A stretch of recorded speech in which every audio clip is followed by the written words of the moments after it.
회색 구름이 깔린 쓸쓸한 봄날. 무덤가였습니다. 떨리는 손으로 작은 국화꽃 다발을 꼭 껴안고 있었습니다. 묘지 안쪽으로 천천히 걸어가는 그분의 뒷모습은 왠지 모르게 쓸쓸했습니다. 한참을 걸어가자 한 무덤 앞에 멈춰 섰습니다. 무덤 비석에는 이렇게 적혀 있었습니다.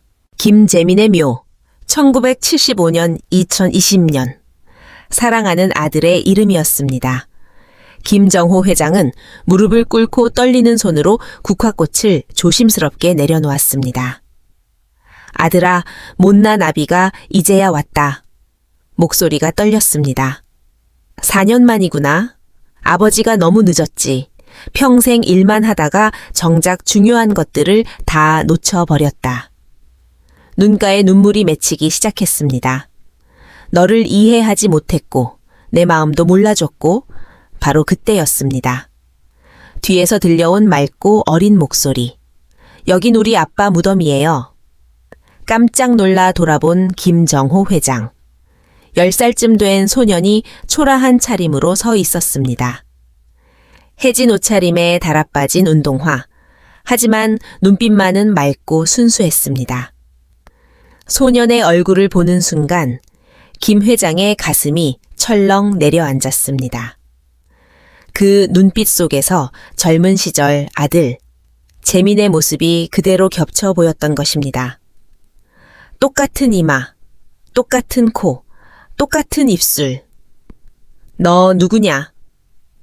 김 회장이 떨리는 목소리로 물어봤습니다. 소년은 꿋꿋하게 대답했습니다. 제 이름은 윤하준입니다. 순간 김정호 회장의 온몸이 얼어붙었습니다. 윤하준? 혹시 이 아이가 세상에 자신이 인정하지 않았던 사실혼 며느리의 성을 가진 아이가 눈앞에 서 있었던 것입니다. 내 핏줄, 내 손자가 말입니다. 구독 누르고 지금 어디서 보고 계신지 댓글로 알려주세요. 그러면 저도 반갑게 인사드리겠습니다. 1. 비극의 시작. 성공과 상실 김정호 회장. 현재 나이 72세. 1950년대 초반. 경상북도의 작은 마을. 가난한 농가에서 태어났습니다. 집안은 너무나 가난해서 하루 한 끼 먹기도 힘들었습니다. 겨울이면 연탄도 사지 못해 온 가족이 한 방에서 몸을 맞대고 잤습니다. 어머니는 병에 걸려도 병원비가 없어서 제대로 치료받지 못했습니다. 결국 김정호가 20살이 되던 해 어머니가 세상을 떠났습니다. 그때 어머니의 마지막 말이 아직도 귓가에 생생했습니다. 정호야, 가난은 되물림 되는 거란다. 너만큼은 가난에서 벗어나거라.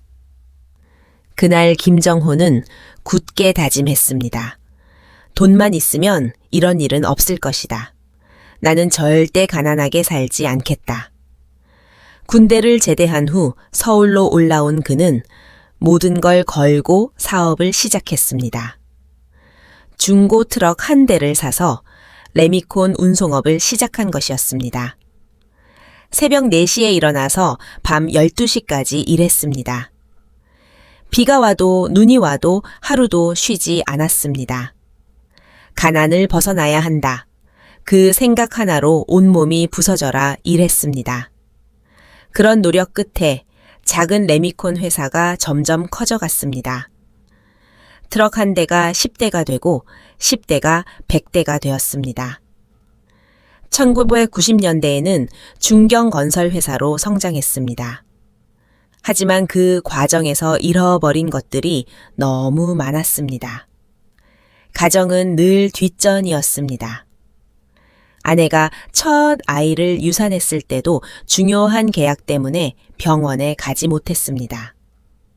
결국 둘째로 태어난 아들, 재민이만 무사히 자랄 수 있었습니다. 그런데 아내가 암에 걸렸습니다. 여보, 내일 수술이에요. 곁에 있어 주세요. 아내의 간절한 부탁이었지만 김 회장은 뿌리쳤습니다. 당신도 이해해 줘야지. 이 계약이 성사되면 우리 미래가 바뀐다고. 아내는 혼자서 수술을 받았습니다. 그리고 혼자서 세상을 떠났습니다. 장례식장에서도 김 회장은 조문객들과 사업 이야기를 하고 있었습니다. 아들, 재민이를 향한 사랑도 늘 강요와 명령뿐이었습니다. 너는 내 유일한 아들이다. 회사를 물려받아야 한다. 이 재민이가 다른 꿈을 이야기하면 화를 내곤 했습니다. 그런 소리 하지 마라. 돈 되는 일을 해야 한다. 그래서 재민이는 아버지의 뜻에 따라 경영학을 공부했고 회사에 들어왔습니다. 하지만 아버지와 아들 사이는 점점 멀어져 갔습니다. 2.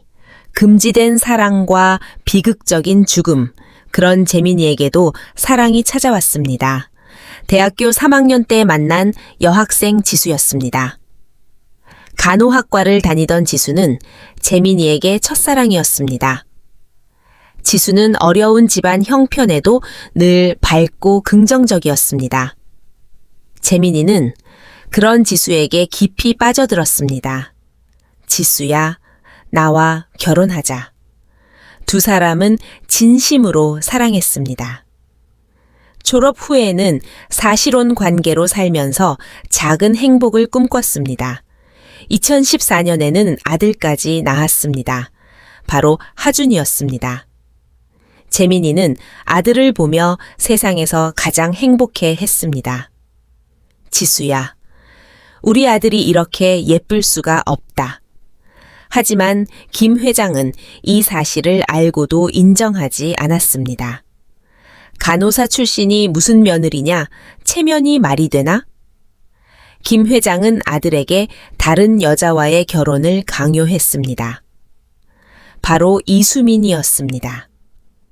명문대 출신의 집안도 괜찮은 엘리트 여성이었습니다. 이런 여자가 우리 집 며느리감이다. 2019년 재민이는 결국 아버지의 강요에 못 이겨 이수민과 법적인 혼인신고를 했습니다. 하지만 마음은 여전히 지수와 아들 하준이에게 있었습니다. 재민이는 이중 생활을 시작해야 했습니다. 겉으로는 이수민의 남편, 실제로는 지수의 사랑하는 남편이었습니다. 그렇게 시간이 흘렀습니다. 2020년 코로나가 한창이던 그 해였습니다. 재민이는 과로에 시달리고 있었습니다. 회사 일이 너무 많아서 제대로 잠을 자지도 못하고 있었습니다. 그날도 밤늦게까지 회사에서 일하고 있었습니다. 피곤하다. 운전하기 힘들겠다. 재민이가 동료에게 말했습니다. 하지만 집에는 가야 했습니다. 지수와 하준이가 기다리고 있었으니까요. 결국 졸음운전으로 큰 사고를 당했습니다. 45세의 나이에 너무나 허무하게 세상을 떠났습니다. 장례식은 이수민 주도로 치러졌습니다. 법적인 아내였으니까요. 지수와 하준이는 장례식장 구석에서 조용히 울 수밖에 없었습니다. 지수는 6살, 하준이의 손을 꼭 잡고 속삭였습니다. 아빠가 하늘나라로 가셨단다. 하준이는 아직 어려서 상황을 제대로 이해하지 못했습니다. 아빠, 언제 돌아와요? 그 말에 지수의 가슴이 찢어지는 것 같았습니다. 그 후 4년이 흘렀습니다. 지수는 혼자서 하준이를 키우며 살고 있었습니다. 낮에는 식당에서 설거지를, 밤에는 사무실 청소를 하며 생계를 이어갔습니다. 힘들고 고된 나날이었지만 하준이 하나 때문에 버텨낼 수 있었습니다. 하준이는 아버지를 그리워했습니다. 학교가 끝나면 아버지 무덤에 가서 마치 살아있는 사람과 대화하듯 이야기했습니다. 아빠, 오늘 학교에서 칭찬받았어요. 수학 시험 100점 맞았어요. 엄마가 너무 힘들어해요. 어떻게 해야 할까요? 그런 순수한 아이였습니다. 한편 김정호 회장은 아들을 잃은 후 더욱 외로워졌습니다. 부인도 일찍 잃고 이제 아들마저 잃으니 큰 집에 혼자 덩그러니 남았습니다. 돈과 성공은 얻었지만 정작 소중한 것들은 모두 잃어버렸습니다. 그제야 후회가 밀려왔습니다. 내가 뭘 한 걸까? 하지만 이미 늦었습니다. 아들은 돌아오지 않을 테니까요. 그래서 김 회장은 아들 무덤에 가는 것조차 참아할 수 없었습니다. 죄책감 때문이었습니다. 그런데 오늘은 달랐습니다. 아들 기일을 맞아 용기를 내어 무덤을 찾아온 것이었습니다. 그런데 그곳에서 만난 것은 자신이 전혀 몰랐던 손자였던 것입니다. 할아버지는 누구세요? 하준이가 고개를 갸웃하며 순진하게 물어봤습니다. 김 회장은 말문이 막혔습니다. 이 순수한 아이에게 뭐라고 말해야 할까요? 나는 목소리가 나오지 않았습니다. 하준이는 김 회장이 꽃을 가져온 것을 보고 반갑게 말했습니다. 할아버지도 우리 아빠를 아시는구나. 그 순간 김 회장의 가슴이 뜨거워졌습니다. 우리 아빠라고 말하는 아이의 목소리가 너무나 자연스러웠습니다. 아빠가 살아계실 때 자주 얘기해 주셨어요. 할아버지가 계시다고. 하준이는 계속 이야기했습니다. 엄마는 할아버지 얘기하면 항상 슬퍼하세요. 왜 그런지 모르겠어요. 김 회장은 더욱 마음이 아팠습니다. 이 아이는 자신이 할아버지라는 것도 모르고 있었던 것입니다. 3. 엇갈린 진실, 드러나는 욕망, 그때였습니다. 하준아, 멀리서 여자 목소리가 들려왔습니다. 김 회장이 그쪽을 바라보니 40대 초반의 여성이 급하게 걸어오고 있었습니다. 바로 윤지수였습니다. 손에는 작은 제사상을 들고 얼굴에는 피곤함이 역력했습니다. 밤늦게까지 청소일을 하고 새벽에 일어나 제사 준비를 한 흔적이 보였습니다. 지수는 하준이 곁으로 와서 아이를 자신의 뒤로 감쌌습니다. 그리고 김 회장을 똑바로 쳐다보며 차갑게 말했습니다. 이제 와서 무슨 낯으로 오셨습니까? 김 회장은 아무 말도 할 수 없었습니다. 지수의 눈에는 4년간 쌓인 원망과 분노가 가득했습니다. 재민이가 살아있을 때는 한 번도 인정하지 않으시더니 죽고 나서야 찾아오시는 건가요? 지수의 목소리는 떨리고 있었습니다. 억눌렸던 감정들이 터져 나왔습니다. 재민이가 얼마나 아버지 인정을 받고 싶어 했는지 아세요? 눈물이 맺히기 시작했습니다. 이 아이가 태어났을 때도, 첫걸음을 뗄 때도, 첫 말을 할 때도 재민이는 항상 아버지께 보여드리고 싶다고 말했어요. 김 회장의 가슴이 찢어지는 것 같았습니다. 하지만 당신은 우리를 인정하지 않았죠. 체면만 중요했으니까. 지수는 계속 말했습니다.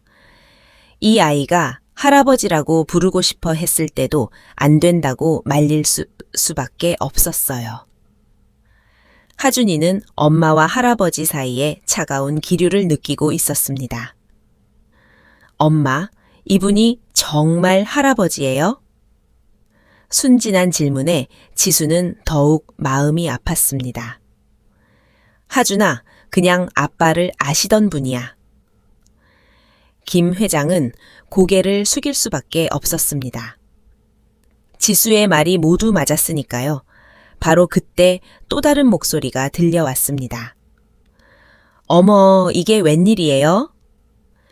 세 사람이 돌아보니 단정한 옷차림의 여성이 다가오고 있었습니다. 바로 이수민이었습니다. 44세의 이수민은 언제나 완벽한 차림새로 나타났습니다. 비싼 옷, 명품 가방, 흠잡을 데 없는 화장. 하지만 그 눈빛은 차가웠습니다.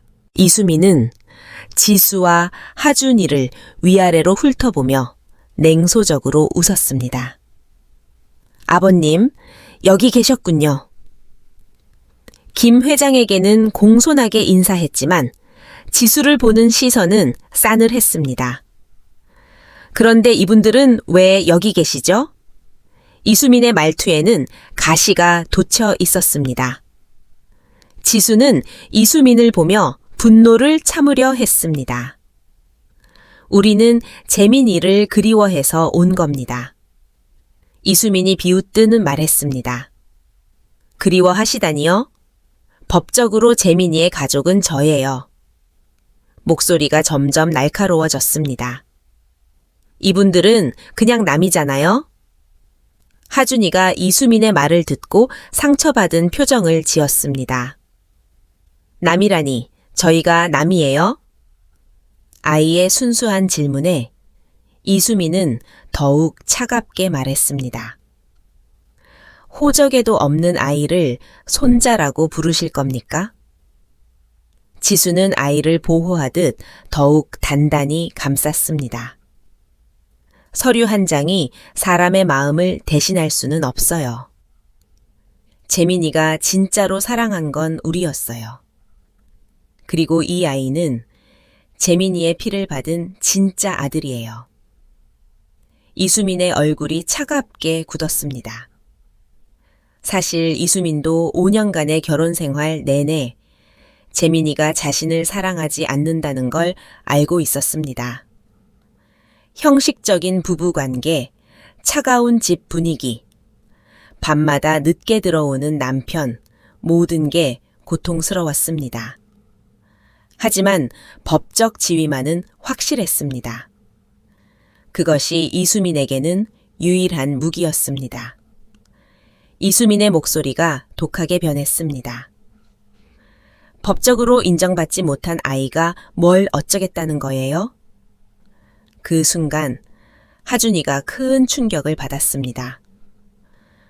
호적에도 없다는 게 뭐예요, 엄마? 순진한 아이의 질문에 지수의 가슴이 찢어지는 것 같았습니다. 김 회장도 이수민의 독한 말에 놀랐습니다. 이수민, 그만! 하지만 이수민은 멈추지 않았습니다. 상처받은 자신의 마음이 왜곡된 분노로 표출되고 있었습니다. 아버님, 이분들 때문에 가문의 체면이 더러워집니다. 지수는 더 이상 참을 수 없었습니다. 체면이 뭐가 그리 중요해요? 목소리가 떨렸습니다. 재민이가 마지막까지 걱정한 건 우리였어요. 이 아이가 아프면 밤새 간병했고 이 아이 학비 때문에 밤낮으로 일했어요. 그런 게 진짜 가족 아닌가요? 두 여자 사이의 긴장이 극에 달했을 때 하준이가 갑자기 울음을 터뜨렸습니다.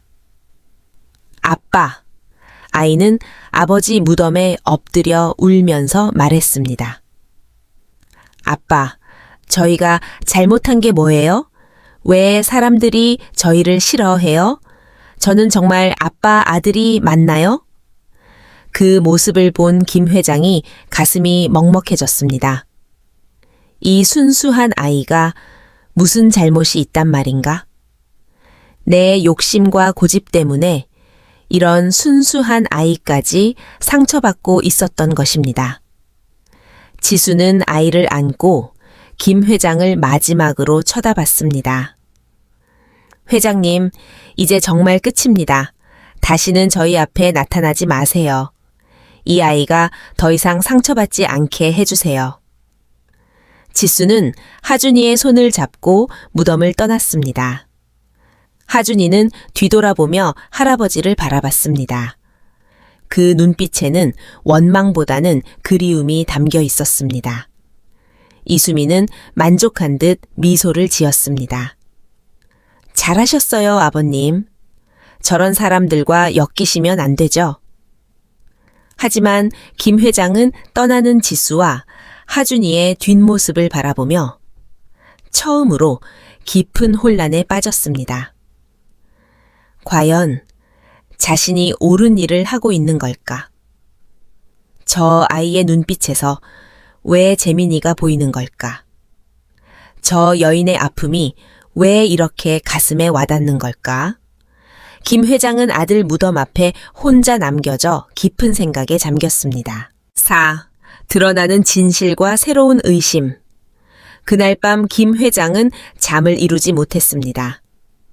계속해서 하준이의 울음소리가 귓가에 맴돌았습니다. 아빠, 저희가 잘못한 게 뭐예요? 그 순수한 질문이 가슴을 아프게 했습니다. 침대에 누워서도 천장만 바라보며 뒤척였습니다. 새벽 3시가 되어서야 겨우 잠이 들었지만 꿈속에서도 하준이가 나타났습니다. 꿈속의 하준이는 울면서 물어봤습니다. 할아버지, 저는 정말 할아버지 손자가 맞나요? 김 회장은 꿈속에서도 대답하지 못했습니다. 아침에 일어나니 베개가 젖어 있었습니다. 꿈속에서도 눈물을 흘렸던 것입니다. 다음 날 아침 이수민이 김 회장을 찾아왔습니다. 평소보다 더 단정한 차림새였습니다. 아버님, 어제 일로 말씀드릴 게 있어요. 이수민은 차분한 목소리로 말을 이어갔습니다. 하지만 그 눈빛에는 차가운 결심이 서려 있었습니다. 사실 이수민도 밤새 잠을 못 잤습니다. 어제 무덤에서 지수를 본 순간 5년간 억눌렀던 감정들이 터져 나왔던 것입니다. 재민이는 결국 그 여자만 사랑했구나. 그 사실을 인정하고 싶지 않았지만 현실이었습니다. 하지만 이수민에게는 다른 문제가 있었습니다. 심각한 경제적 위기였습니다. 몇 년 전부터 몰래 해왔던 주식 투자가 모두 실패했습니다. 친구의 권유로 시작한 비트코인 투자도 바닥을 쳤습니다. 빚이 눈덩이처럼 불어나고 있었습니다. 카드 연체 전화가 하루에도 몇 번씩 걸려왔습니다. 더 심각한 건 사채업자들이었습니다. 이수민 씨, 이번 주까지 안 갚으면 큰일 날 줄 아세요? 협박 전화가 계속 걸려왔습니다. 총 빚이 3억 원에 달했습니다. 이수민 혼자 힘으로는 절대 갚을 수 없는 금액이었습니다. 그래서 이수민은 재민이에게 거액의 생명보험 가입을 강요했던 것입니다. 여보, 우리 미래를 위해서 보험에 가입해요. 재민이는 거부했습니다. 왜 갑자기 보험 얘기를 해? 우리 집에 돈이 부족한가? 그런 게 아니라 만에 하나를 대비해서요. 이수민은 계속 설득했습니다.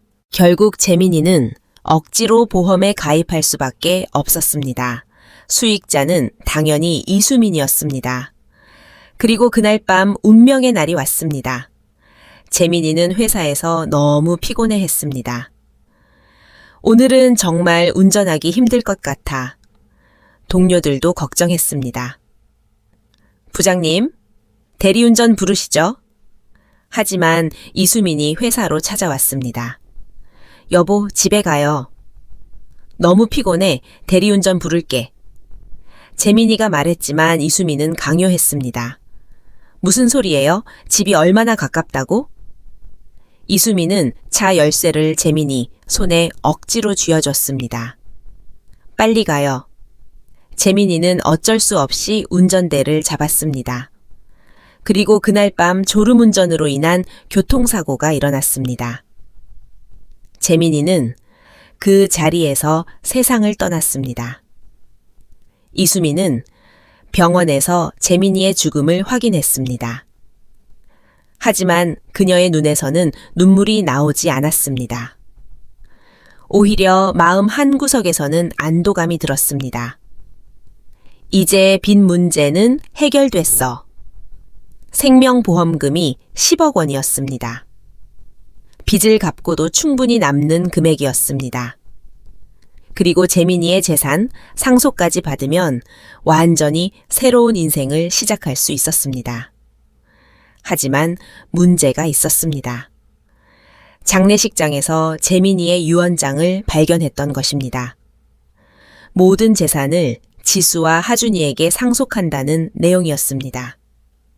이수민은 재빨리 그 유언장을 숨겼습니다. 아무도 모르게 가방에 넣어뒀습니다. 이런 건 없었던 일이야. 그렇게 이수민은 자신의 범죄를 숨겼습니다. 5년이 지난 지금 이수민은 여전히 그때의 일을 후회하지 않았습니다. 생존을 위한 어쩔 수 없는 선택이었다고 스스로를 합리화했습니다. 저 사생아 모자 때문에 회사 이미지가 나빠질 수 있어요. 이수민이 김 회장에게 말했습니다. 재민이가 죽고 4년이나 지났는데 이제 와서 저런 사람들이 나타나면 곤란하잖아요.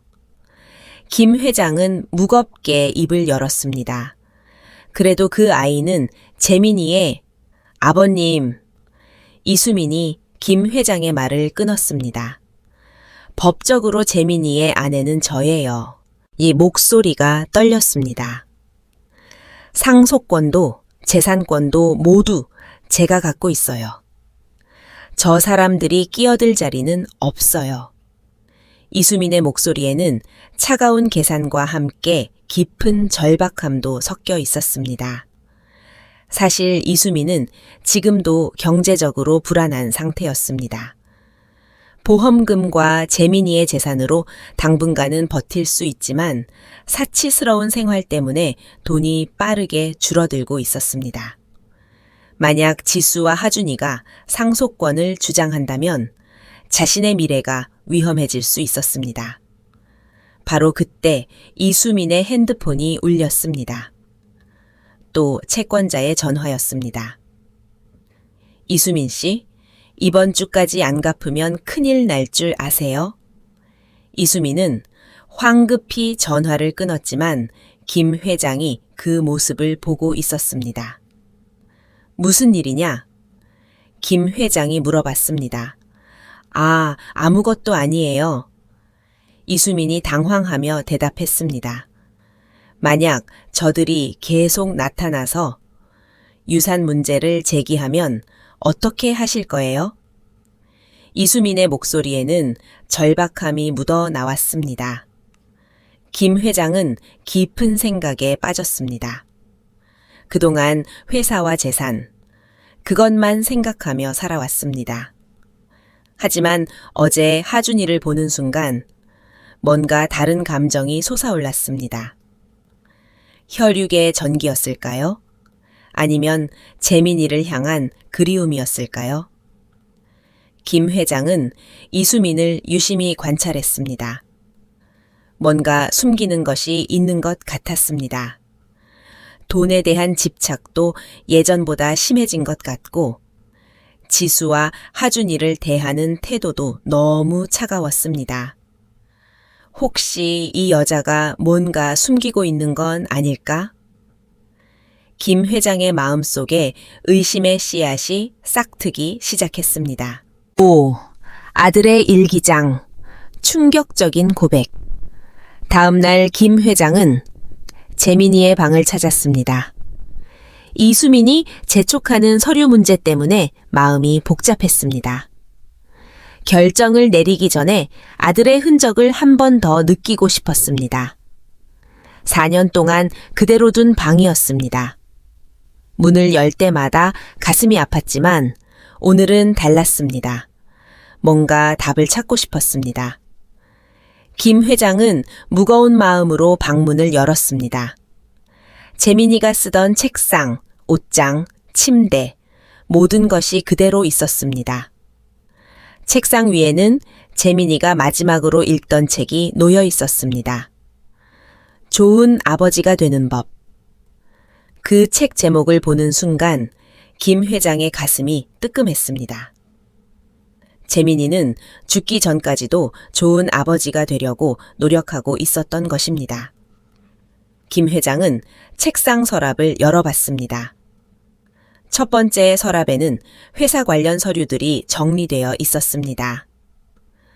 두 번째 서랍을 열자 오래된 다이어리가 눈에 들어왔습니다. 재민이가 직접 쓴 개인 일기장이었습니다. 김 회장의 손이 떨렸습니다. 조심스럽게 첫 페이지를 펼쳤습니다. 2015년 3월 5일, 오늘 지수와 하준이와 공원에 갔다. 하준이가 처음으로 아빠라고 불렀다. 세상에서 가장 행복한 순간이었다. 김 회장의 눈시울이 뜨거워졌습니다. 페이지를 넘겨봤습니다. 2015년 8월 15일, 하준이가 첫걸음을 뗐다. 지수는 기뻐서 울었다. 나도 함께 울었다.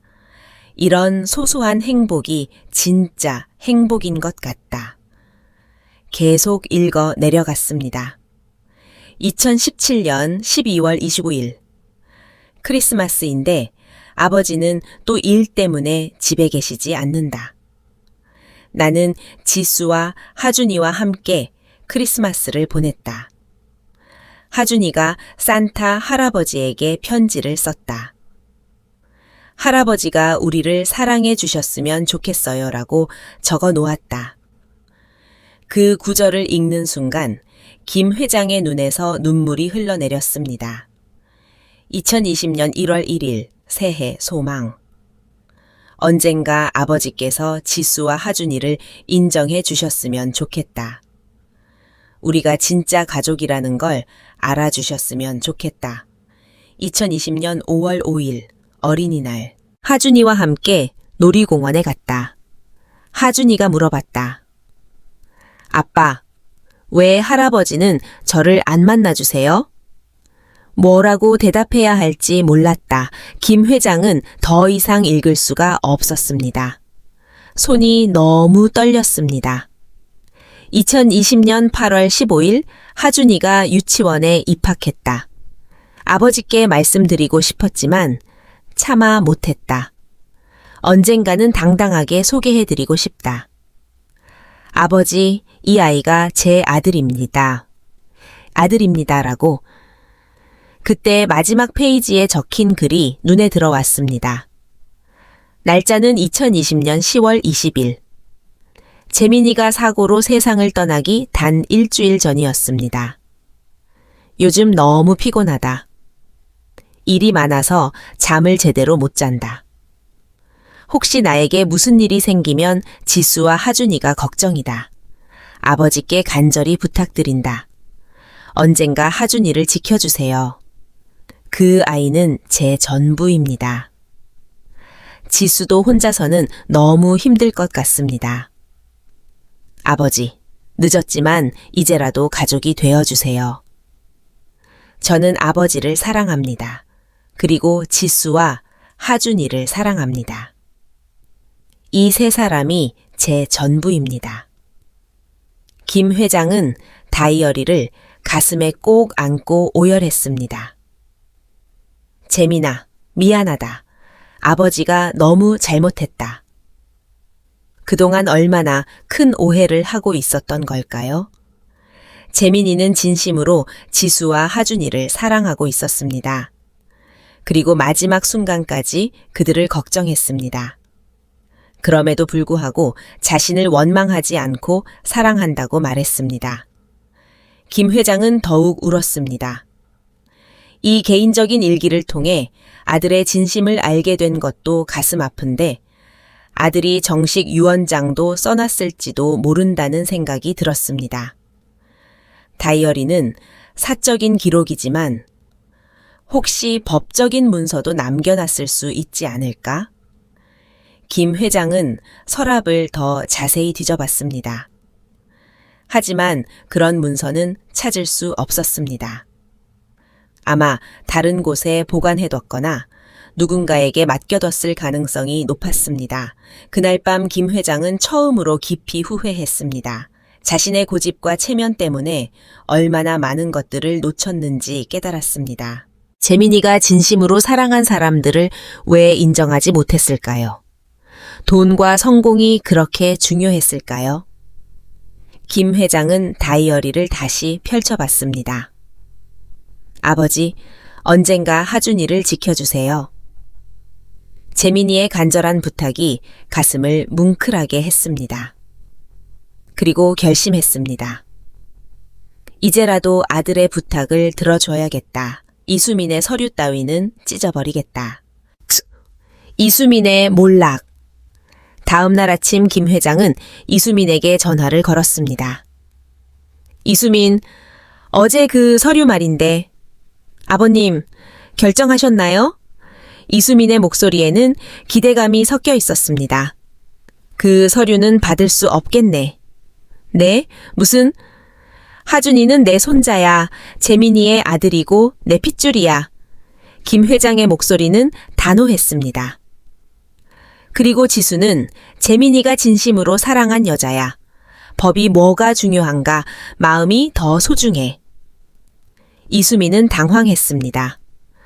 아버님, 다시 생각해 보세요. 하지만 김 회장의 결심은 확고했습니다.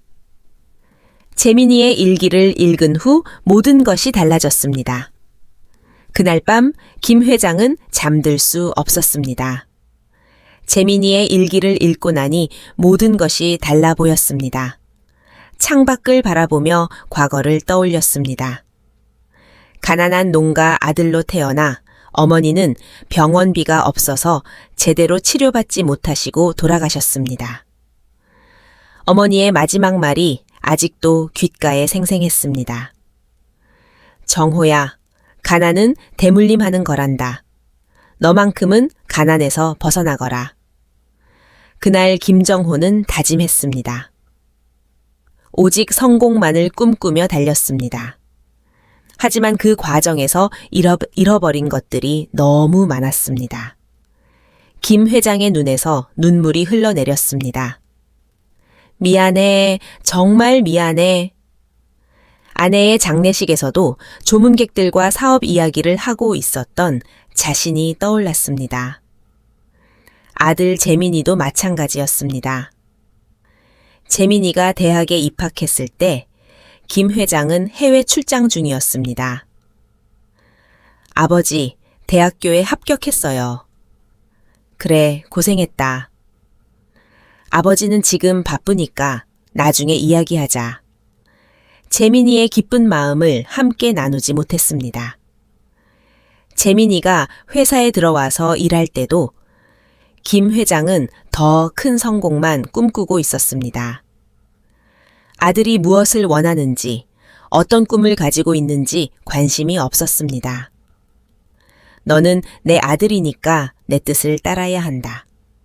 그것이 김 회장의 생각이었습니다.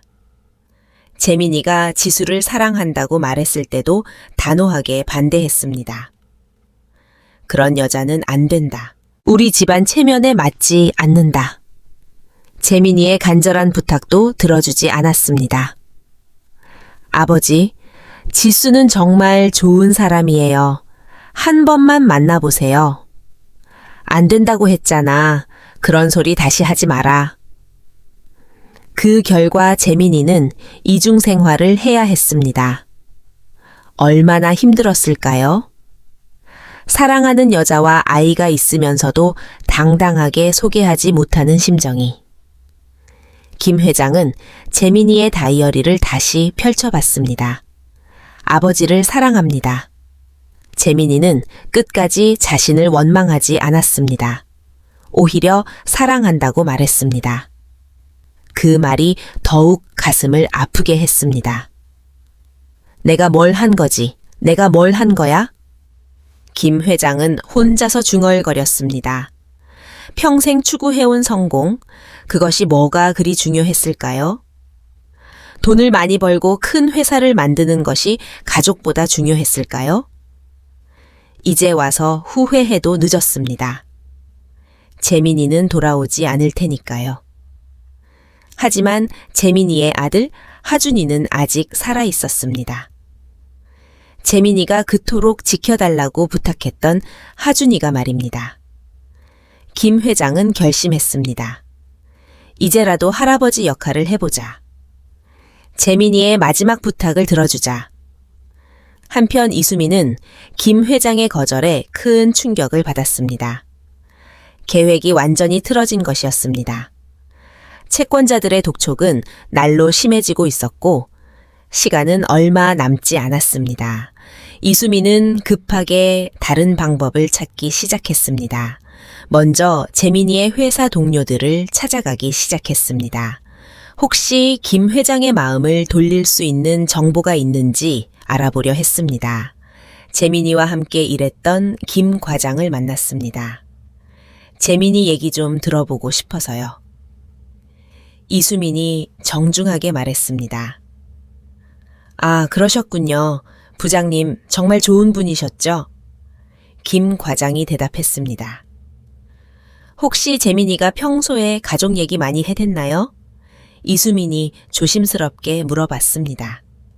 김 과장은 잠시 망설이더니 말했습니다. 사실 부장님이 하준이 자랑을 많이 하셨어요. 어떤 자랑을요?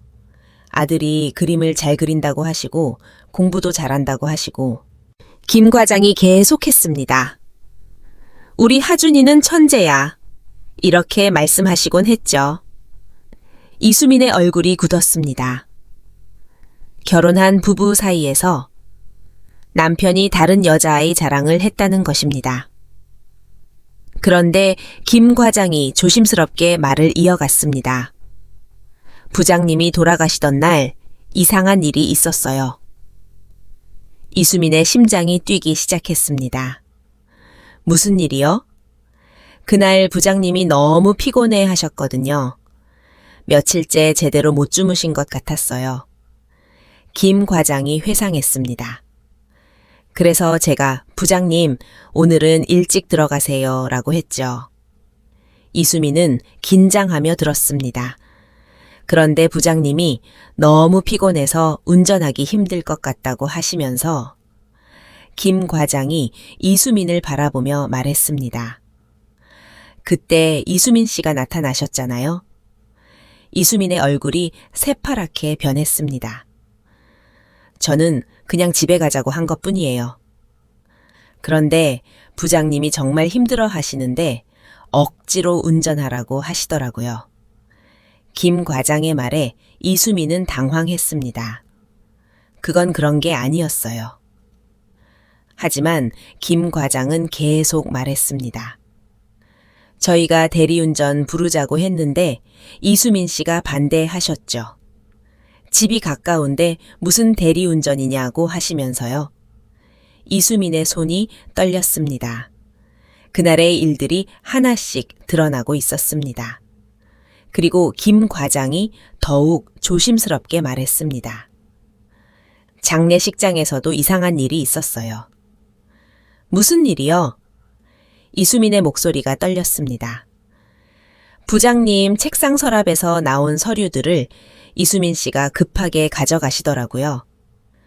그 중에 봉투 하나가 있었는데 김 과장이 망설였습니다. 혹시 그게 유언장 같은 거 아니었나요? 이수민은 더 이상 들을 수 없었습니다. 저는 가야겠어요. 이수민이 급하게 일어나 자리를 떠났습니다. 김 과장은 이수민의 등 뒤에서 중얼거렸습니다. 뭔가 숨기는 게 있는 것 같은데. 이수민은 다른 직원들도 만나보려 했지만 더 이상 용기가 나지 않았습니다. 이미 충분히 많은 사람들이 그날의 진실을 알고 있었기 때문입니다. 그날 밤 이수민은 집에서 혼자 술을 마셨습니다. 내가 뭘 잘못했다고? 하지만 마음 깊숙이에서는 자신이 저지른 일이 얼마나 끔찍한지 알고 있었습니다. 재민이를 죽음으로 몰아넣은 것도 유언장을 숨긴 것도 모두 자신의 욕심 때문이었습니다.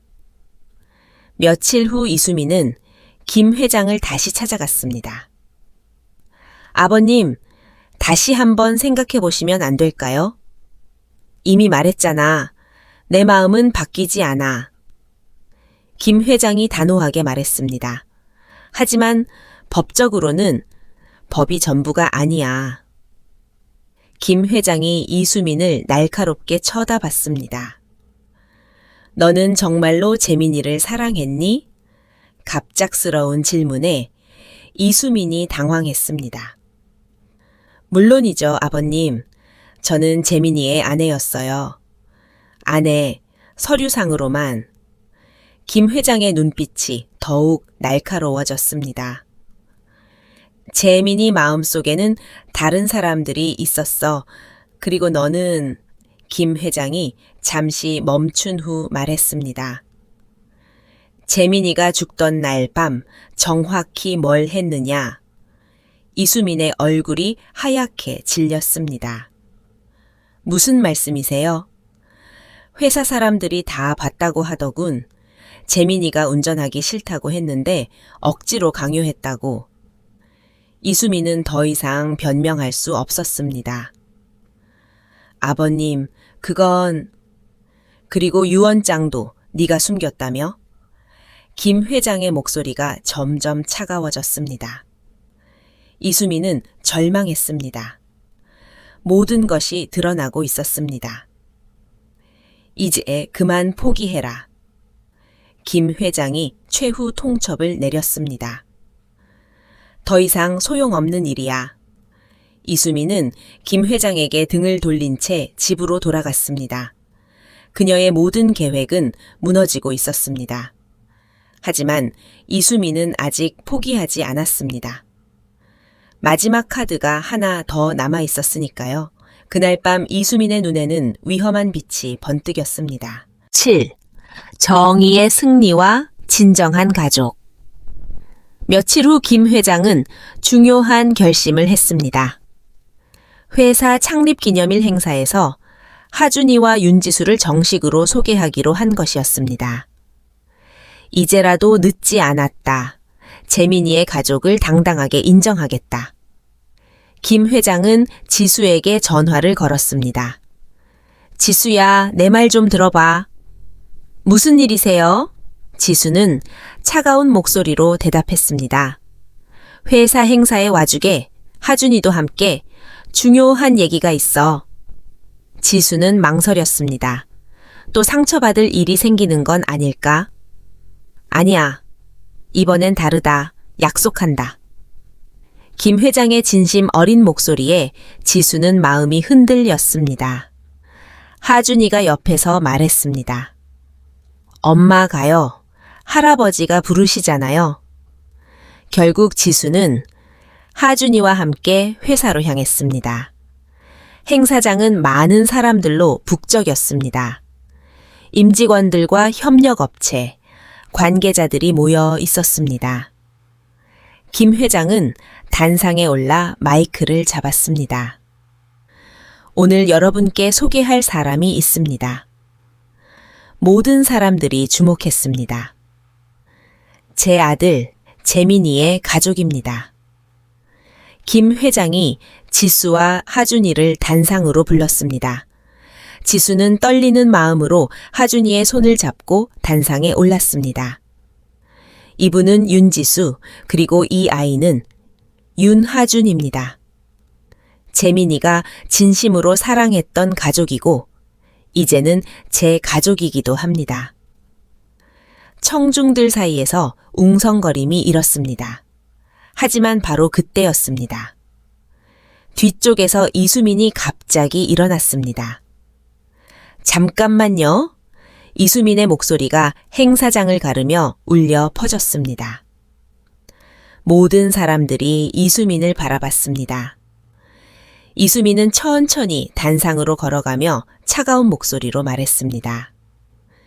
여러분 속지 마세요. 저 사람들은 우리 가족이 아닙니다. 지수의 얼굴이 창백해졌습니다. 재민 씨의 법적 아내는 저입니다. 이수민이 혼인신고증을 들어 올렸습니다. 이것이 증거예요. 저 여자는 그냥 재민이와 불법적으로 동거했을 뿐이고, 이수민이 하준이를 차갑게 바라보며 말했습니다. 제오 아이는 법적으로 인정받지 못한 아이입니다. 순간 행사장이 조용해졌습니다. 하준이의 얼굴이 새파랗게 질렸습니다. 법적으로 인정받지 못했다는 게 뭐예요? 하준이가 떨리는 목소리로 물어봤습니다. 이수민은 냉소적으로 웃으며 말했습니다. 호적에도 없고 상속권도 없는 그런 아이라는 뜻이에요. 지수는 분노로 온몸이 떨렸습니다. 그만하세요. 이 아이가 무슨 잘못을 했다고 이렇게 모욕을 주는 거예요? 하지만 이수민은 멈추지 않았습니다. 5년간 억눌렸던 감정과 경제적 위기에 대한 불안감이 폭발하고 있었습니다. 모욕이 아니라 사실이에요. 재민 씨는 저와 결혼했을 때부터 저를 속였던 거예요. 다른 여자와 아이가 있으면서 숨겼던 거죠. 이수민의 목소리가 점점 높아졌습니다. 5년 동안 저는 바보처럼 기다렸어요. 언젠가는 재민이가 저를 사랑해 줄 거라고 믿으면서요. 하지만 그는 끝까지 저 여자만 생각했어요. 그런데 지금 와서 무슨 가족이라는 거예요? 돈이 목적 아닌가요? 재민이 재산을 노리고 나타난 거 아닌가요? 행사장의 분위기가 험악해지기 시작했습니다. 사람들은 서로를 보며 수군거렸습니다. 지수는 모욕감에 눈물이 나려고 했지만 꾹 참았습니다. 저희는 돈이 목적이 아닙니다. 재민 씨와 정말 사랑했고, 이 아이는 재민 씨 진짜 아들이에요. 사랑이라고요? 그럼 왜 결혼은 안 했나요? 왜 호적에 올리지 않았나요? 불법적인 관계였으니까 그런 거 아닌가요? 하준이가 갑자기 큰 소리로 외쳤습니다. 그만해요. 10살 아이의 절규가 행사장에 울려 퍼졌습니다. 왜 저희를 이렇게 괴롭혀요? 저는 아빠를 그리워하고 있을 뿐이에요. 하준이는 울면서 아버지 사진이 걸린 곳으로 뛰어갔습니다. 아빠, 저희가 정말 잘못했나요? 왜 사람들이 저희를 미워해요? 그 모습을 본 행사장 사람들은 숨을 죽였습니다. 순수한 아이의 울음에 많은 사람들이 눈시울을 적셨습니다. 김 회장은 더 이상 참을 수 없었습니다. 이수민, 김 회장의 목소리가 행사장을 가득 채웠습니다. 내가 지금 뭘 하는 거냐? 순수한 아이에게 왜 이런 상처를 주는 거냐? 이수민은 당황했습니다. 계획과 다르게 분위기가 흘러가고 있었습니다. 아버님, 저는 그냥 사실이라고? 내가 아는 사실이 전부라고 생각하나? 그 순간 김 회장은 결심했습니다. 이수민에 대한 의심을 공개적으로 드러내기로 한 것입니다. 이수민, 너에게 물어볼 게 있다. 김 회장의 목소리는 차갑고 단호했습니다. 재민이가 죽던 날 밤, 너는 정확히 뭘 했느냐? 이수민의 얼굴이 순간 굳어졌습니다. 행사장의 분위기가 완전히 바뀌었습니다. 이제 이수민이 궁지에 몰린 상황이 되었습니다. 오해와 상처, 그리고 치유 행사가 끝난 후 이수민은 당황한 채 급히 자리를 떠났습니다. 자신의 계획이 완전히 틀어진 것을 느꼈기 때문입니다. 김 회장의 날카로운 추궁과 사람들의 차가운 시선이 견딜 수 없었습니다. 한편 하준이는 그날의 충격에서 쉽게 벗어나지 못했습니다. 집에 돌아온 후에도 계속 울었습니다. 엄마, 저는 정말 나쁜 아이인가요? 지수는 아이를 안으며 눈물을 참았습니다. 아니야, 하준아. 너는 잘못이 없어. 하지만 하준이의 상처는 쉽게 아물지 않았습니다. 며칠 후 담임 선생님이 지수에게 전화를 걸었습니다. 하준 어머님, 하준이가 많이 힘들어해요. 아이들의 괴롭힘이 심각한 상황입니다.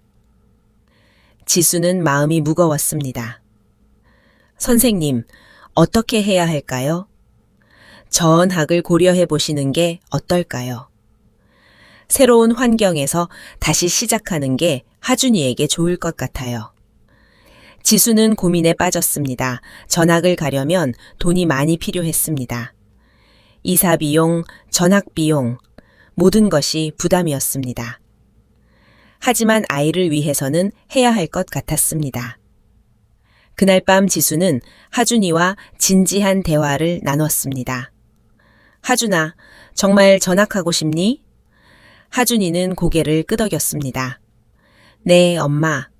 새로운 곳에서 친구들을 사귀고 싶어요. 지수의 마음이 아팠습니다. 아이가 이렇게까지 힘들어하는데 자존심만 세울 수는 없었습니다. 알겠어. 전학하자. 하지만 할아버지 도움은 받지 않을 거야.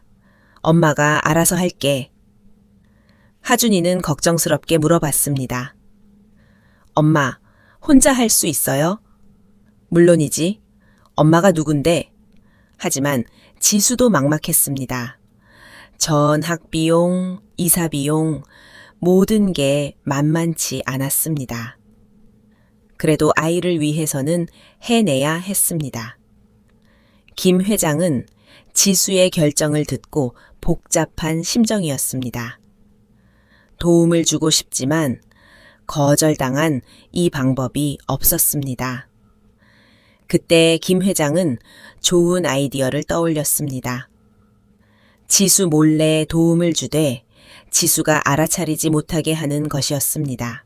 김 회장은 지수가 일하는 식당 사장을 찾아갔습니다. 사장님, 부탁이 있습니다. 윤지수 씨 월급을 올려주세요. 제가 차액을 지불하겠습니다. 식당 사장은 의외라는 표정이었습니다. 그런데 왜? 그냥 개인적인 사정입니다. 절대 지수 씨는 모르게 해주세요.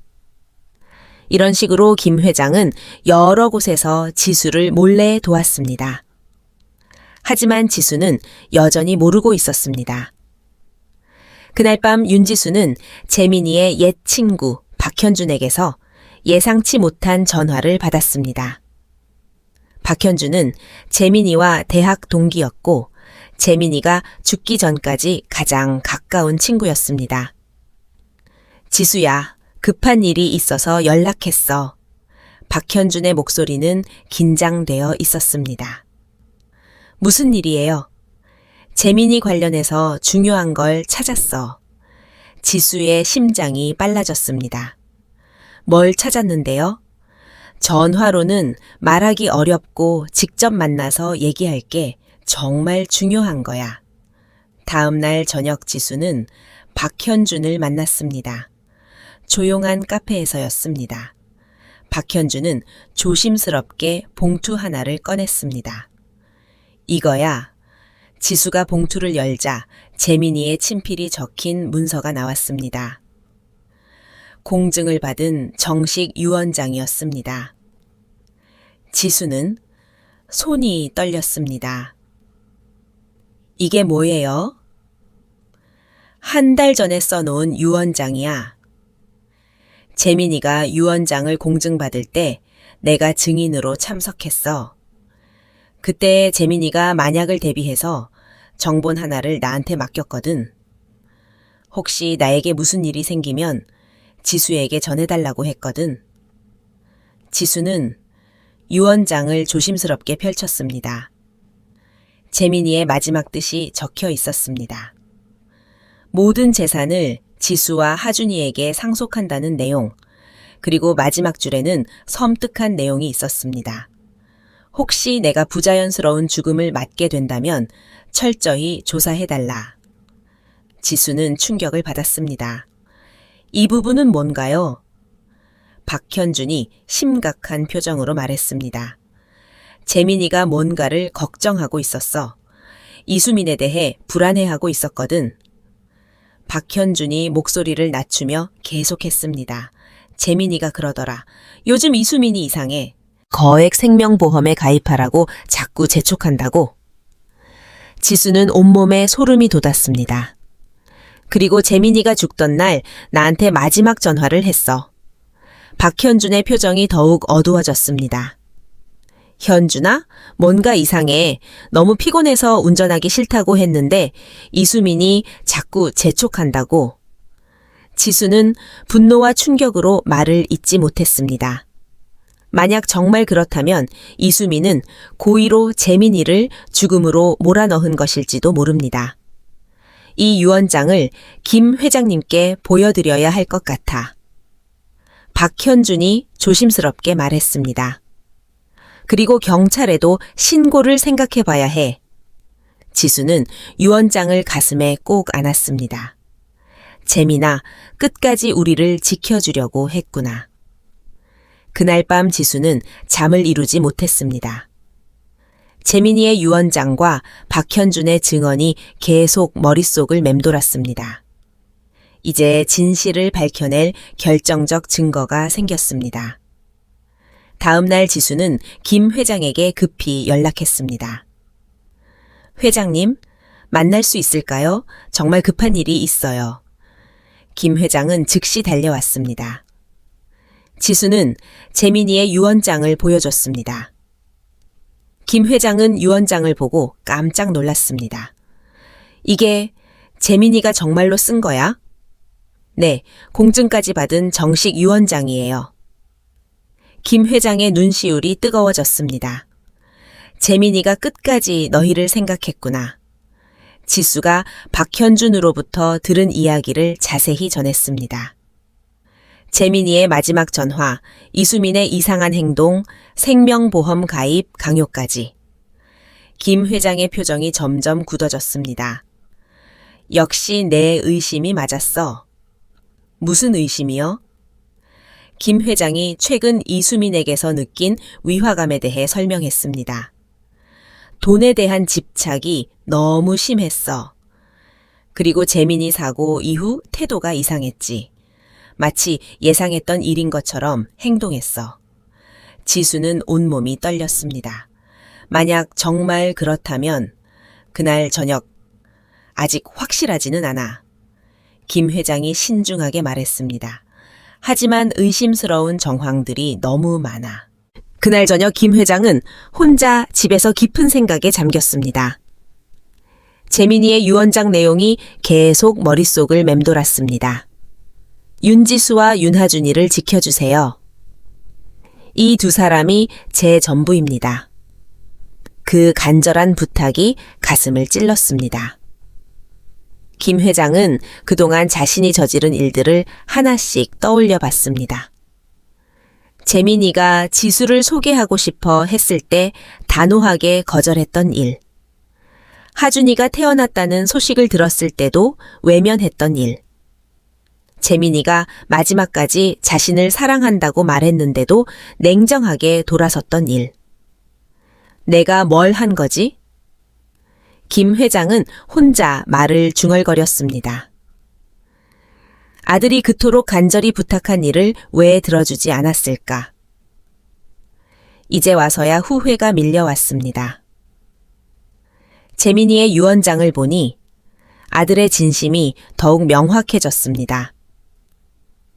법적 효력을 갖춘 정식 유언장까지 써가며 지수와 하준이를 지켜달라고 부탁한 재민이의 마음, 그 마음을 이해하지 못했던 자신이 부끄러웠습니다. 한편으로는 이수민에 대한 의심이 확신으로 바뀌었습니다. 분명 뭔가 숨기고 있어. 김 회장의 눈빛이 차갑게 변했습니다. 재민이의 죽음에 이수민이 연관되어 있을지도 모르겠다. 그동안 이수민이 보인 이상한 행동들이 하나씩 떠올랐습니다. 재민이가 죽고 난 후 너무 차분했던 모습, 장례식 때도 진짜 슬퍼하는 것 같지 않았던 모습, 그리고 상속 문제를 너무 서둘러 처리하려 했던 모습, 모든 것이 의심스러웠습니다. 김 회장은 결심했습니다. 이제 진실을 밝혀내자. 재민이의 뜻을 제대로 이루어주자. 그리고 김 회장의 눈빛이 더욱 차갑게 변했습니다. 이수민의 진짜 정체도 밝혀내자. 다음 날부터 김 회장은 본격적으로 움직이기 시작했습니다. 재민이의 유언장을 근거로 법적 대응을 준비하고 이수민의 수상한 행동에 대한 증거들을 수집하기로 했습니다. 이제 마지막 대결이 시작되려 하고 있었습니다. 다음 날 아침 김 회장은 잠을 설친 얼굴로 회사에 나섰습니다. 머릿속은 온통 유언장뿐이었습니다. 왜 이 유언장이 사라졌던 걸까? 누가 무엇을 위해 숨긴 것일까? 그는 아들의 사고가 떠올랐습니다.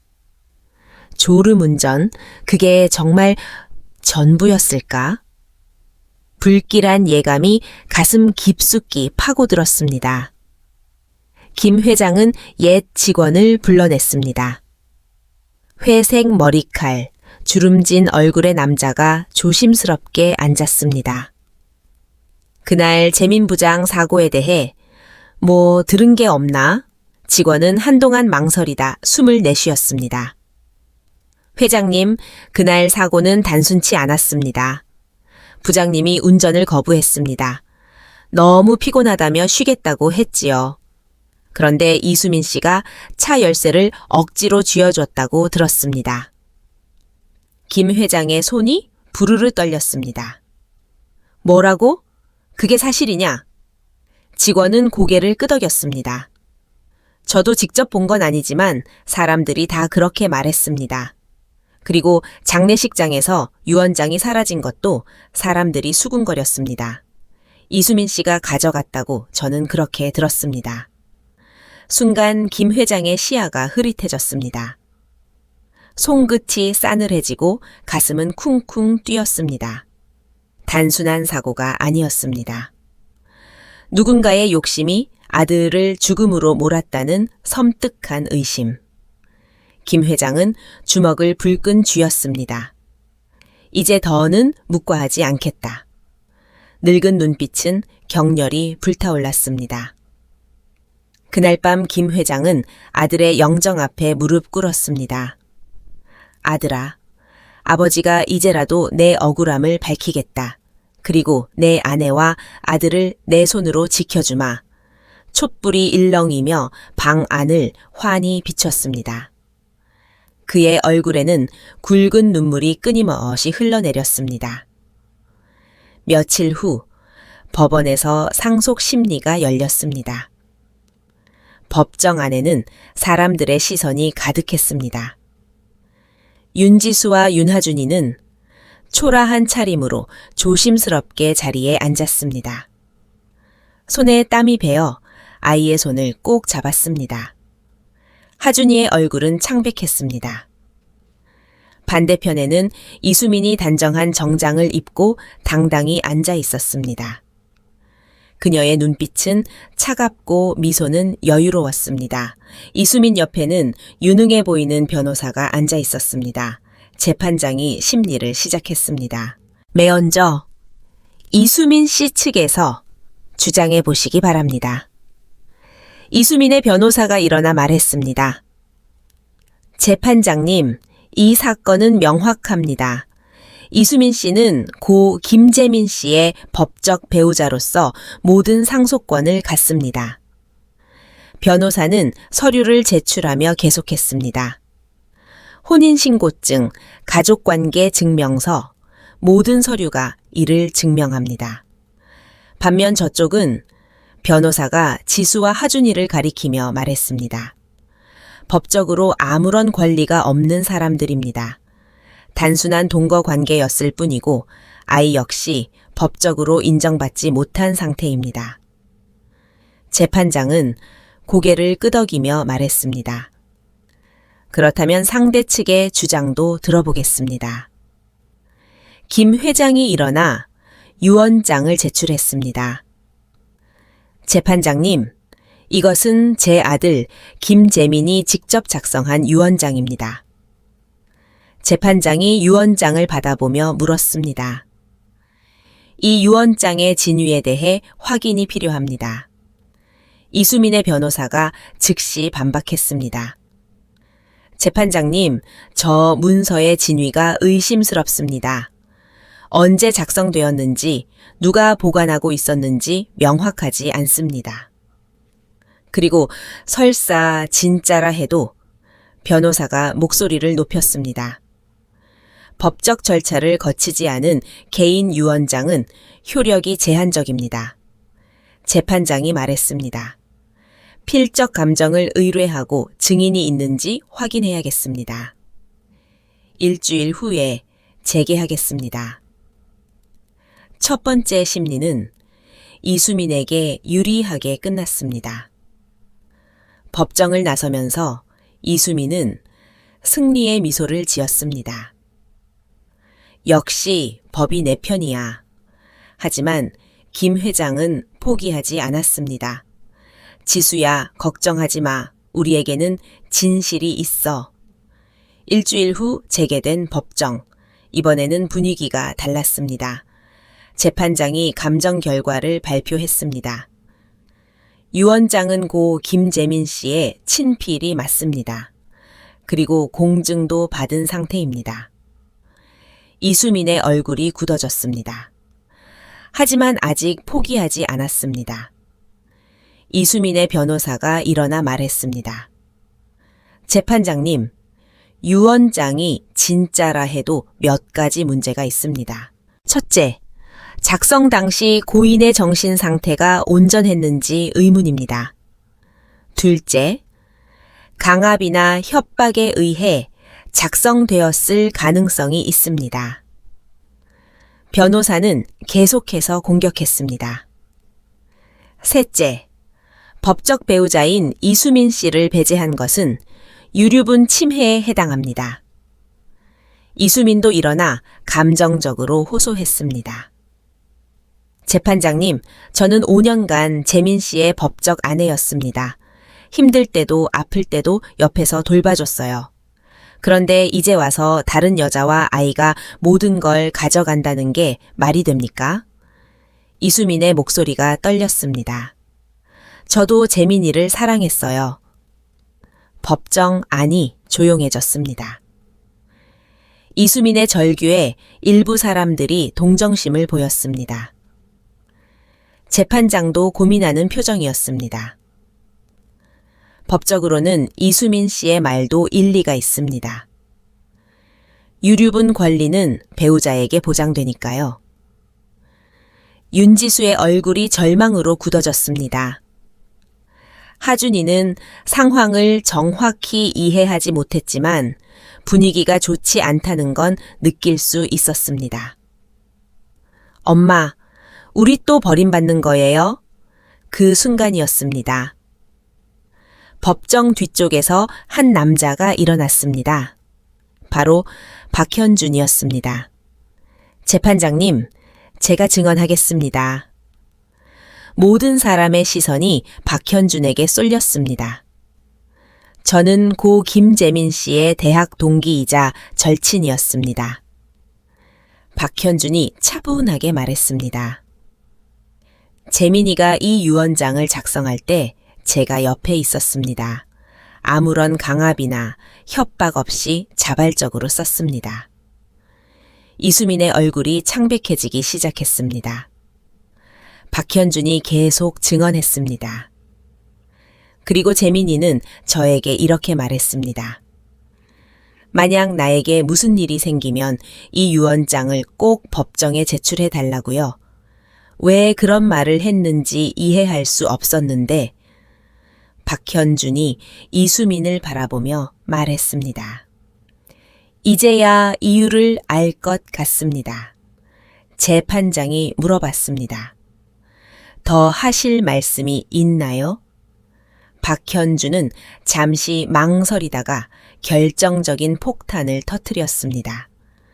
네, 재민이가 죽던 날 저에게 마지막 전화를 했습니다. 법정 안이 숨죽였습니다. 현준아, 뭔가 이상해.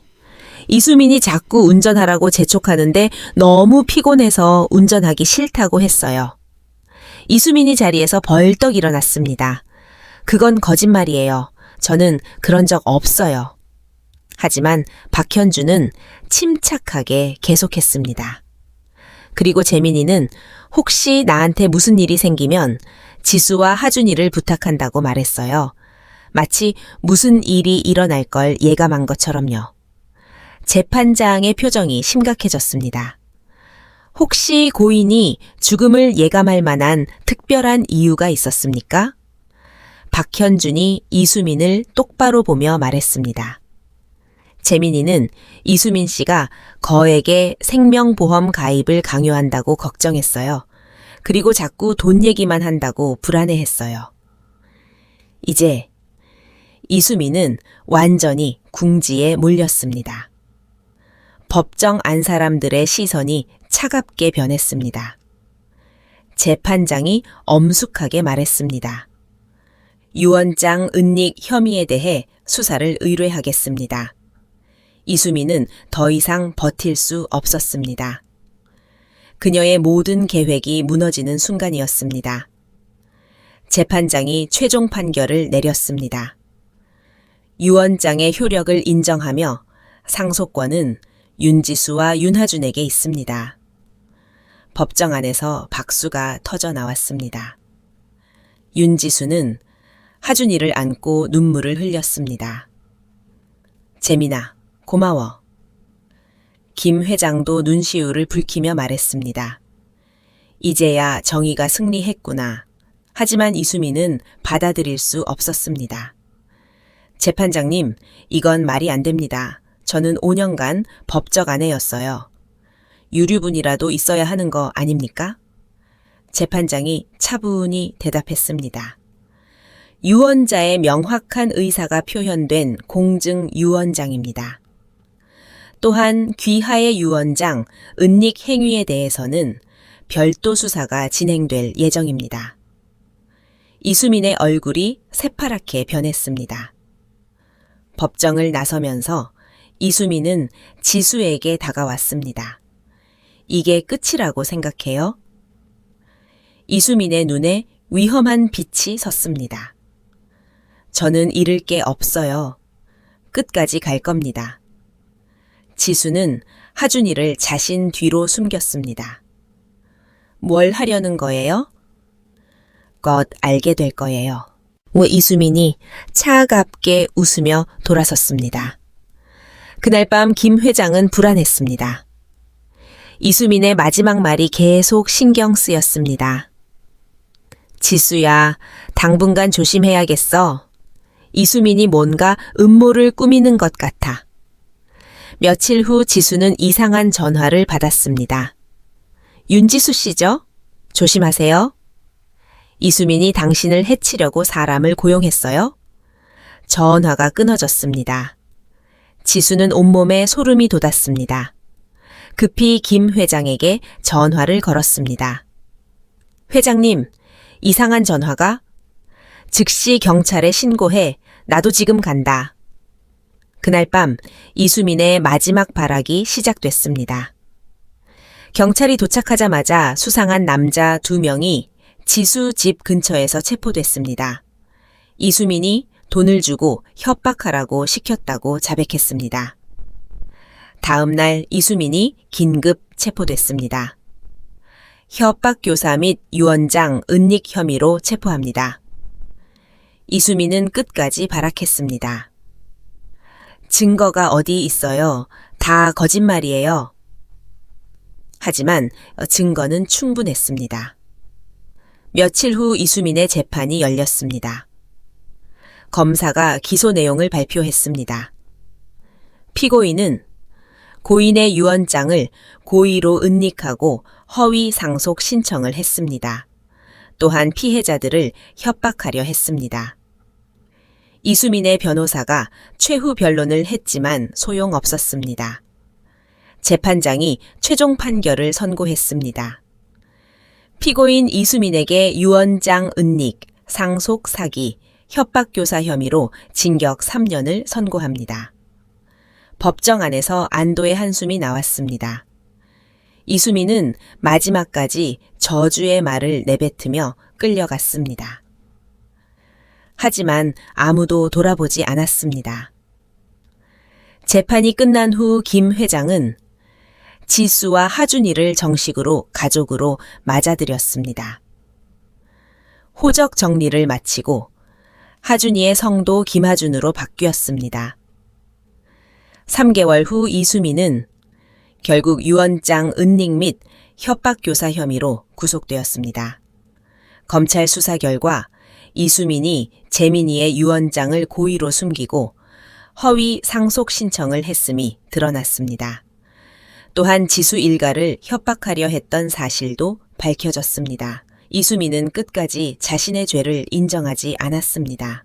하지만 지수는 늦었지만 승리했습니다. 한편 하준이는 새 학교에서 완전히 달라졌습니다. 아무도 과거를 모르는 새로운 환경에서 밝고 활발한 아이로 다시 태어났습니다. 엄마, 오늘 친구 5명이나 사귀었어요. 선생님도 제가 그림을 잘 그린다고 칭찬하셨어요.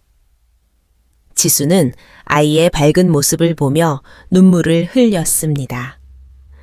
행복의 눈물이었습니다. 김 회장은 매일같이 지수와 하준이를 찾아갔습니다. 회사 일보다 가족이 우선이었습니다. 회장님, 오늘 회의가 손자 학예회가 더 중요해. 70년 인생을 살며 처음으로 진정한 우선순위를 찾았습니다. 아들아, 이제야 내 부탁을 들어줬다. 지수와 하준이를 내가 책임지고 있어. 늦었지만 진짜 가족이 되었습니다. 재민아, 걱정 마. 우리 모두 행복해. 아버님이 하준이를 정말 아껴주셔. 아빠, 우리 이제 정말 가족이 됐어요. 할아버지가 저를 정말 많이 사랑해주세요. 그날 저녁, 세 사람은 함께 저녁을 먹었습니다. 김 회장이 직접 만든 김치찌개였습니다. 할아버지, 요리 진짜 잘하시네요. 할아버지가 언제부터 요리를 배우셨어요? 김 회장이 웃으며 대답했습니다. 너희를 만나고 나서부터지. 가족을 위해 뭐든 배우고 싶었어. 지수는 이런 모습이 믿어지지 않았습니다. 처음 만났을 때 차갑고 무서웠던 분이 이렇게 따뜻한 할아버지가 되다니. 아버님, 정말 많이 변하셨어요. 사람은 변할 수 있어. 나이가 들어도 깨달음은 늦지 않더구나. 돈과 성공보다 가족이 소중하다는 걸 이제야 알았어. 그날 밤 하준이는 일기장에 썼습니다. 오늘도 할아버지와 엄마와 함께 저녁을 먹었다. 할아버지가 만든 김치찌개는 세상에서 가장 맛있었다. 아빠가 하늘에서 우리를 지켜봐 주시는 것 같다. 우리 가족은 이제 정말 행복하다. 몇 달 후 김 회장은 회사에서 중요한 발표를 했습니다. 저는 이제 회사 경영에서 한 발 물러나겠습니다. 대신 장학재단을 만들어서 어려운 아이들을 돕는 일을 하겠습니다. 늘 김 회장은 자신의 재산 대부분을 사회에 환원하기로 했습니다. 재민이 이름으로 장학재단을 만들겠습니다. 아들의 뜻을 이어서 도움이 필요한 가정을 지원하겠습니다. 지수는 이런 김 회장의 모습에 감동했습니다. 진정한 회개와 변화였습니다. 1년 후 하준이는 전교에서 그림 실력을 인정받아 상까지 받았습니다. 시상식에는 김 회장과 지수가 함께 참석했습니다. 우리 하준이가 이렇게 훌륭하게 자라다니. 김 회장은 자랑스러워 눈물을 흘렸습니다. 할아버지 덕분이에요. 하준이가 상장을 할아버지께 보여드리며 말했습니다. 할아버지가 저를 믿어주시고 사랑해주셔서 이런 상을 받을 수 있었어요. 그 순간 김 회장은 진정한 행복이 무엇인지 깨달았습니다. 돈으로 살 수 없는 가족의 사랑. 그것이야말로 인생의 진정한 보물이었습니다. 진정한 가족은 핏줄로만 만들어지지 않습니다. 서로를 사랑하고 보듬어주는 마음으로 만들어집니다. 구독과 좋아요 눌러주시고 오늘도 가족에게 사랑한다고 말해보세요. 여러분의 댓글이 저에게 큰 힘이 됩니다.